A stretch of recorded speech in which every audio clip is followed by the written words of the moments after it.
శ్రమ చరిత్రలో మారని వారు అన్న అంశాన్ని ధ్యానం చేయబోతున్నాం. ప్రభువా, మాతో మరొక్కసారి నీ శ్రమ చరిత్రలో ఎటువంటి మార్పు కోరుకున్నావో, ఎవరు మారలేదో మరొక్కసారి ఈ 40 దినాల ఉపవాస ప్రార్థనలో మాతో మాట్లాడమని, ఏసైకిచ్చిన వాక్శక్తి, దాసకిచ్చిన వాక్శక్తి, ఏడంతల ఆత్మతో వాక్యం అందించము. త్వరగా పెళ్లి కుమారుడిగా రానయ్యగా సిలువ నాదుడిని యేసుక్రీస్తు ప్రభువారు బట్టి యేసు నామమున ప్రార్థించుచున్నాము మా పరమ తండ్రి. వచ్చిందా? ఇక్కడ చదవబడిన వాక్యంలో చక్కటి మాట్లాడతాం. ఈరోజు ఏంటంటే అంశం శ్రమ చరిత్రలో మారని వారు. శ్రమ చరిత్రలో మారని వారు ఎవరు మారలేదు అన్న అంశాన్ని ధ్యానం చేసుకుందాం. కనుక మత్తయి సువార్త 5వ అధ్యాయము 11-12 వచనాల్లో ప్రభు మొట్టమొదటి ప్రసంగము ఇహలోకములో ఉన్న మానవుల కొరకు, పరలోకానికి వచ్చే ఆయన ప్రియమైన వధువు సంఘం కొరకు మాట్లాడుచున్న మాటలు మనకు అక్కడ కనపడతా ఉంటాయి. 11వ వచనంలో 12వ వచనంలో ఇలా ఉంది,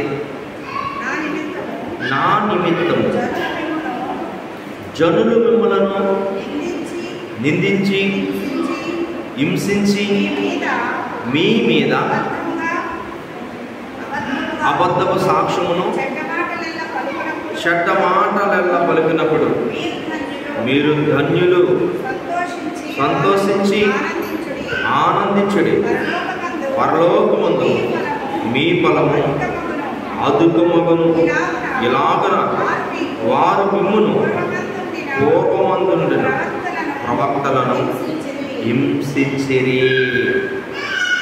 ఈ లోకంలోనంట నేరం మోపుట, హింసించుట, అబద్ధములుగా ఎవరైనా మన మీద చెప్పినా, అబద్ధ సాక్ష్యం మన మీద మోపినా, ఇవన్నీ కూడానంట ప్రభునందు మనకి ఏంటంటే ధన్యతలు. ఏంటంటే ధన్యత అంటే పరలోక రాజ్యము వారిది. ప్రవక్తలను అలాగే చేస్తారు, మిమ్మల్ని కూడా అలాగే చేస్తారు. కనుక అందుకేనంటే ప్రభు శ్రమ చరిత్రలో మారిన వారు ఎంతగా ఉన్నారంటే, యోధ స్వహత్య చేసుకోవడానికి నిర్ణయించుకున్నాడు కానీ మారడానికి మనసు అంగీకరించలేదు. అంతేకాదు, ఏ ధర్మశాస్త్రం అయితే చదివారో, ఏ ధర్మశాస్త్రం అయితే ధ్యానించారో, ఏ ధర్మశాస్త్రం అయితే బోధించారో వారు అనగా ప్రధాన యాజకులను, శాస్త్రులను నిలబడి ఆయన మీద తీక్షణముగా నేరము మోపిరి. ఏ దేవాలయం అయితే బోధించారో వారందరూ కూడానంట ఎలా మారిపోయారంటే ఈ సృష్టికర్త మీద నేరము మోపేవారుగా ఉన్నారు. నేరము మోపుతున్నారు. ఎవరి మీద? దేవుని మీద. సాతాను ప్రవేశించకుండా ఆదాము అవ్వలట ఎంతో సంతోషంగా ఉన్నారు, ఎంతో ఆనందంగా ఉన్నారు, దేవునితో సహవాసం కలిగి ఉన్నారు. దేవుడే వారి కోసం ప్రతిరోజు చల్లపూట వచ్చి ముచ్చటించేవారు. అది ప్రవేశించింది, దాని మాట విన్నారు, వెంటనే దేవుని మీద నేరం మోపిస్తారు. అది పట్టదో తిట్టదంట, ఏం చేస్తుంది? నేరం మోపుతుంది. దేవుని మీద నేరం మోపేవాదుగా అపవాది కనపడదు, అది కనపడదు. కానీ పరలోక రాజ్యముడికి వెళ్ళకుండా, మనకు ధన్యత రాకుండా మననంటే ఎలా తయారు చేస్తారంటే నేరము మోపేవారుగా. ఈరోజు నేరము తీక్షణముగా పంపుతున్నారట. మత్తయి సువార్త 27:12లో యేసు కూడానంట ప్రత్యుత్తరం కూడా ఇవ్వలేదంట, అలా ఉండిపోయాడు. యేసు ప్రభు వారు అలా ఉండిపోయాడట. వాళ్ళు చెప్తున్న నేరాలన్నీ తీక్షణంగా మోపేస్తున్నారు. చదువుకుందాం. ప్రధాన యాజకులను పెద్దలను ఆయన మీద నేరము మోపినప్పుడు ఆయన ప్రత్యుత్తరమేమీ ఇవ్వలేదు. యూదులైన వారు అన్నారు, సభ ఏమన్నదంటే ఈయనను శిక్షించండి. గవర్నర్ పిలాతు గారు అంటారు, ఈయన యందు ఏ నేరము 5 కోర్టులు కూడానంట ప్రభువును నేరస్తుడని నిరూపించలేకపోయింది. న్యాయస్థానం నేరం చూపించలేకపోయింది. కానీ ఆయన ఏ నేరము చేయలేదని అందరికీ తెలుసు. కానంట కోర్టు ఎప్పుడు కూడా న్యాయస్థానం డే టైంలో జడ్జిమెంట్ ఇస్తుంది. కానీ యేసు ప్రభు విషయంలో అంట అర్ధరాత్రి జడ్జిమెంట్ ఇచ్చేస్తారు. ఎవరు? ప్రధాన యాజకులను, శాస్త్రులను, వీళ్ళందరూ కూడానంట కయప్ప. ఈయన రాత్రికి రాత్రే జడ్జిమెంట్ ఇచ్చడం, తెల్లారేటప్పటికి సిలువ, 9 అయ్యేటప్పటికి వేసేయటం కూడా జరిగిపోయింది. లోకానికి తెలిసి లోపల సిలువ మీద ఉన్నాడు యేసుప్రభు. ఈ లోకం ఎటువంటి లోకమో ప్రభు చూస్తున్నాడు. అసలు ప్రత్యుత్తరము కూడా ఇవ్వలేదు. ఎందుకంటే వాళ్ళందరూ ఒకటే కోరుకున్నారు. యూదులైన వారు ధర్మశాస్త్రం చదివి అర్థం చేసుకుని వారు సృష్టికర్తను గ్రహించలేక, కాలు పట్టికి నమస్కరించలేక కాలు పట్టి విడిచేసి వారట ఏం చేశారు? సిలువకు అప్పగించి ఆయన రక్తం మా మీద, మా పిల్లల మీద ఉండును కాక అని ఒప్పుకున్నారు. అందుకే యెరూషలేము 70 సంవత్సరాలు శ్మశానం అయిపోయింది. ఇప్పటికీ వాళ్ళకి దేవాలయం లేదు. సృష్టికర్త నేరస్థాపన చేసిన వారు ఇప్పటికీ గ్రహించట్లేదు వాళ్ళు. నిజంగా మనం దేవాలయాన్ని కట్టుకుని చక్కగా మనం దేవుని స్తుతిస్తున్నామంటే మనం నిజంగా ధన్యులం. ప్రభుకే మహిమ కలుగును కాదు. ఇది లోకానికి అర్థం కాదు. ఏదో పరలోకం వెళ్ళిపోతాం కదా అనుకుంటున్నారు. పరలోకం వెళ్ళేవారు ఎలా ఉండాలంటున్నాడు? నా నిమిత్తము జనులు మిమ్మను నిందించి హింసించి మీ మీద అబద్ధముగా చెడ్డ మాటలు పలుకునేవారు అప్పుడు మీరు ధన్యులు. ఎప్పుడు ధన్యులంట? మన మీద అబద్ధాలు చెప్పినప్పుడు ధన్యులు, హింసించినప్పుడు ధన్యులు, మనను ఆయన నిమిత్తం శ్రమ పెట్టినప్పుడు. చూడండి, ఒక పాస్టర్ గారి మీద ఎన్ని అబద్ధాలు వచ్చినాయి. తాగుమోతని, అదని, ఇదని, ఎలాగా చేస్తున్నారు. ఆయన చివరి స్టేజ్లో ఎంత ధన్యుడైపోయాడు పరలోకాన్ని. 6 కోట్లు కూర్చోబెట్టి అబద్ధ సాక్ష్యం. అలా 300 మంది చంపుతారండి పాస్టర్. ఎక్కడ కూడా చర్చి ఉంచరారు, కూల్చేస్తారండి. చివరి స్టేజ్కి వచ్చేస్తుంది భారతదేశం. దేవుడు ఎంత ఆశీర్వదిస్తే ఈరోజు ఎటువంటి దిగజారిపోతుందో ఈరోజు. కానీ ఈరోజు మనకు యేసుక్రీస్తు ప్రభు వారు చక్కగా మనందరి కోసం, అన్యాయంగా హింసిస్తపడుతున్న వారి కోసం ఆయనే నేరస్తుడిగా హింసించబడి అబద్ధ సాక్షులన్నీ కూడా ఆయన మీద మోపినప్పుడు ప్రత్యుత్తరం ఏమి ఇవ్వకుండా ఆయన అలా ఉండిపోయి చూడండి మన కోసం, చూడండి మనలను ధన్యునిగా తీసుకెళ్ళాలి. అంతే కదట. లోకాసువార్త 6:7 చూసుకుంటే విశ్రాంతి దినంలో ఏవైనా స్వస్థపరుస్తాడేమో యేసు ప్రభు అని వాళ్ళు తీక్షణంగా చూసేవారట, కనిపెట్టేవారట. యేసు ప్రభు యొక్క నేరాలు ఏమీ లేవు. విశ్రాంతి దినము స్వస్థపరిచాడు, నేరం.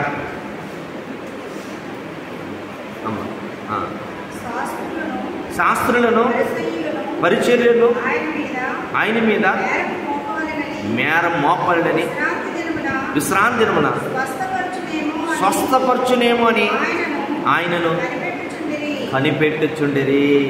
చూడండి, ఆయనంట ఎప్పుడు స్వస్థ చేస్తాడా అప్పుడు పట్టేసుకుందాం, నేరం మోపేద్దాం.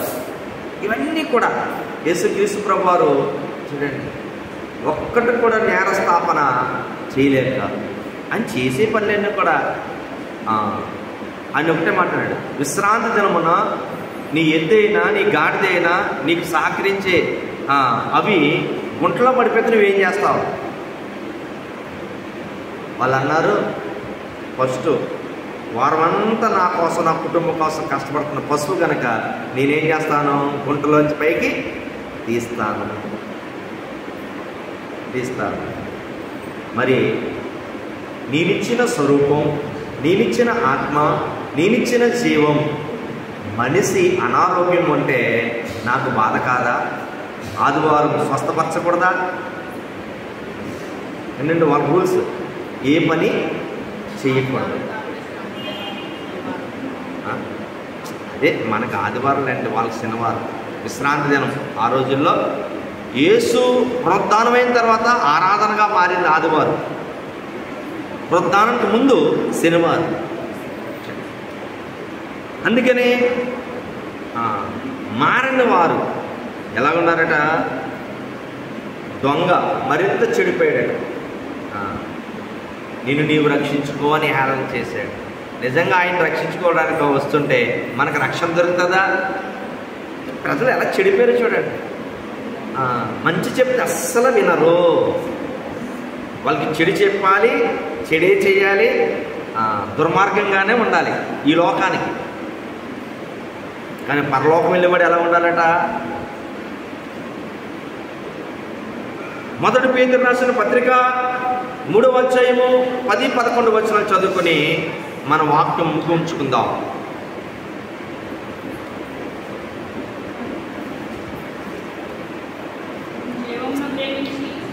జీవమును ప్రేమించి మంచి దినములు చూడగోడువారు. చూడండి, ఇక్కడ మనము దేన్ని ప్రేమించాలట? ఈ లోకానికి జీవం అన్నది తెలియదు. ఈ లోకం అంటే ఈ లోకము పాపలోకం. పాపం వల్ల వచ్చిన జీతం ఏంటి?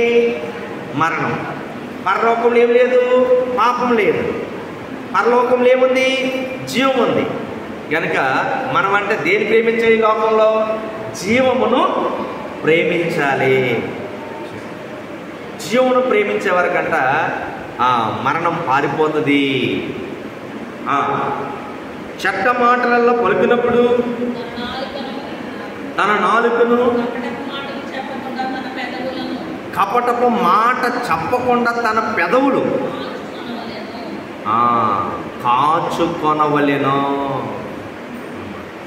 ఏం మాట్లాడకూడదట?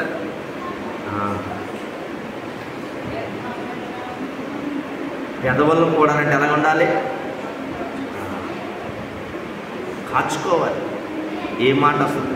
అందుకే సంఘంలో పౌలు గారు 10,000 మాటలు మాట్లాడకంటే జ్ఞానంతో 5 మాటలే మాట్లాడాడు.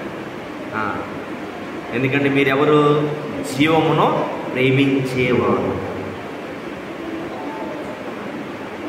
జీవం వల్ల ఆయుష్ పెరిగిపోతుంది. పాపం వల్ల మరణం తగ్గించేస్తూ ఉంటుంది. పుట్టినప్పుడే మనకి మరణం దగ్గరికి వచ్చేస్తూ ఉంటుంది. పుట్టంగానే పిల్లోడు పెరుగుతున్నాడు కదా, అమ్మాయి పెరుగుతుంది కదా అనుకుంటున్నారు. వాళ్ళకి ఏమైపోతుంది? 120 సంవత్సరాలు దేవుడు బైబిల్ గ్రంథాన్ని పాపం ప్రవేశించారు, కుదించాడు. అంతకుముందు ఎక్కువ సంవత్సరాలు బతికేవారు. మానవుడు పుట్టగానే ఆయుష్ పెరుగుతుంది అనుకుంటున్నారు, కానీ ఏమైపోతున్నది? తగ్గిపోతుంది. యేసుక్రీస్తు ప్రభువారిలోకి వచ్చిన వారికి మాత్రమే, జీవాన్ని ప్రేమించిన వారికి మాత్రమే ఈ గొప్ప ధన్యత. ఆయుష్ అలా పెరిగిపోతుంది. ఆనోకు చూడండి, ఏమి లేదంటే ఆయనకి మరణమే. దేన్ని ప్రేమించాడు ఆయన? జీవాన్ని ప్రేమించాడు. ఆ జీవం గలవాడిని వెళ్ళిపోయాడు. బైబిల్ గ్రంథం చరిత్ర చదువుతుంటే చూడండి మనం ఎలా ఉండాలి. జీవనం ప్రేమించేవారంట చెడ్డ మాట కూడా పలకరు, వాళ్ళ పెదవులు కాచుకుంటారు. చదువుకుందాం. చూడండి, కీడు తొలగి మేలు చెయ్యవలెను, సమాధానం వెతికి దానిని వెంటాడవలెను. ప్రభు కనులు నీతిమంతుల మీదను ఆయన చెవులు వారు ప్రార్థనల వైపు ఉన్నవి.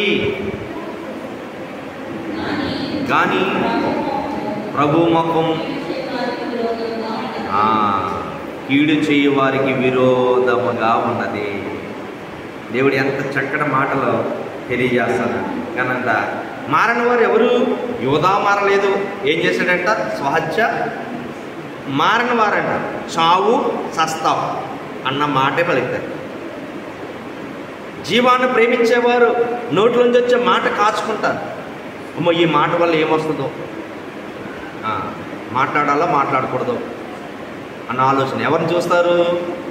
యేసును చూస్తారు. సభవారు ఆయన రక్తం మా మీద మా పిల్లల మీద మారలేదు. దొంగ నిన్ను నువ్వు రక్షించుకో, నన్ను కూడా రక్షించని దూషించాడు. ఈరోజు మనం మారిన వారు ఎలా ఉండాలి? మారిన వారు సమాధి చేసినప్పుడంట కావలి పెట్టారు. ఏంటంటే యేసు ప్రభు లెగిసిపోతున్నాడు కదా. లెగిసిపోయాడంటే బెతానీ వెళ్ళినప్పుడంట అక్కడ లాజరు సమాధిలో నుంచి రా అని చెప్పినందుకు 4 దినాల తర్వాత ఆయన సమాధి నుంచి బయటకు వస్తే అక్కడ అందరూ ఆశ్చర్యపోయారు. ఎవరు? చచ్చిపోయిన బతికించిన వాడు. ఇదిగో ఏసంట ఏసంట ఏసంట అని చూడడానికంట ప్రతిరోజు అక్కడ పండగ వాతావరణం వచ్చేసింది. పస్కా పండుగ ఆనందంతో గడుపుకుందాం అనుకున్నారు, కానీ యేసుని చూడగానే అక్కడంట అంతా కూడా పండగ వాతావరణం వచ్చేసింది. చనిపోయిన వారు బతికించిన యేసు ఈయనేనా అని. అందుకే మట్లాదివారం ఆయన వెళ్తుంటేనంట జనం గుంపులు గుంపులు గుంపులు గుంపులు, ఒక ముందు ఒక గుంపు వెనకాల ఒక గుంపు, జయము జయము జయమని ఆ మట్టలు పట్టుకుని జయం పలికారు. ఈరోజు వాళ్ళందరూ కూడా కంట్రోల్ చేయలేకపోయారు అందరు. నేను అంతలాగా వాళ్ళ వారం లేక అంటే శాస్త్రులు పరిచాకులు, ప్రభువా యేసు మీ శిష్యులు గద్దించు, వాళ్ళు చాలా ఎక్కువ చేస్తున్నారంటే అప్పుడు యేసు ప్రభు అంటారు, నేను గనక వాళ్ళు ఆగమన్నానంటే రాళ్ళకి కేకలేస్తాయి. ఇప్పుడు ఎవరికి కేకలేస్తారంట? నిజంగా ఆ మాట అక్కడ మాట్లాడితే రాడు కేకేయటం ఏంటి?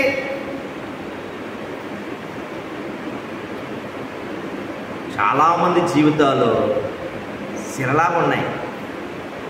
సృష్టికర్త ఇంత కష్టపడ్డాడు, సృష్టికర్త ఇంత మంచి చేశాడు, సృష్టికర్త ఇంత చేశాడు అని చెప్పలేని పరిస్థితి, దుస్థితిలోకి వెళ్ళిపోతున్నారు అందరూ.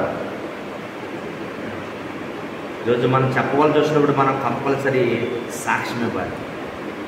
రేపు టౌన్ అంతా కూడా ఈత మట్ట పట్టుకుని వెళ్తాం. ప్రభు పేరట వచ్చిన వాడు ఈయనే జయమిచ్చాడు, మాకెదుగో జయమిచ్చాడు.